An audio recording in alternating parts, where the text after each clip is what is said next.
bungal na yan eh. Wala na yung nagpapalit ng ngipin eh. Paano siya Nag-stairs kumain. Ano yun? Nagpapalit ng ngipin. Ano yun? Kusang nabubunot? Kung sa matatanggal kasi naghaharutan kami. Sabi ko, ba't tumahimik? Tumahimik siya. Yung ngipin pala niya, sumabit na saan. Mahilig siya mangagat eh. Nangangagat-ngagat. Tapos, Kita ko di yung ngipin nakita niya na mo ano, nalaglag. Bungal na. Yung baba pala, ubus na. Yung sa taas, yung ano, katatanggal.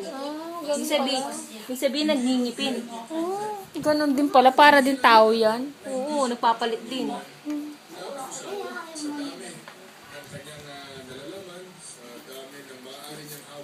Kaya pala wala na siyang ngipin dito. Ano? Kawag na kawag yung buntot. Oh, kulit oh. Oo, nakikita ko nga sa Facebook eh.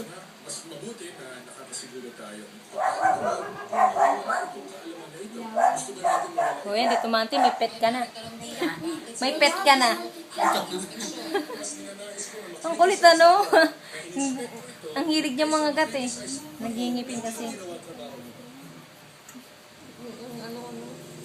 Samantala, Jenny, matapos nga itong naturang press conference, ay agad namang umalis dito si SILG Marwas, kasama niya si PNP Chief Alan Purisima. Bagamat tiniyak nila na hindi ngayong araw. Ano ba yan? Nagpapakiliti. Si Janet Ano ba yan? Nagpapakiliti. Hindi na natapos yung ano na yan.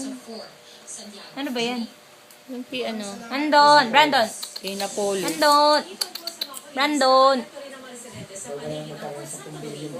Sana.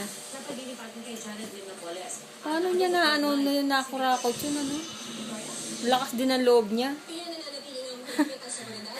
Ano ba yan? Siyempre, yung iba niyan, hindi naman ipapangalan sa Mukhang kanya. stop toy eh, no? Diba? Mukhang stop toy. O kahit nakakulong yan, ano pa rin yan. Kaya na pa rin yan. Kukuha siya ng katulong niya dun para sa... Kwento ng mga aksidente kung noon, 2 tauhan lang ng Special Action Force o SAM Hindi na lahat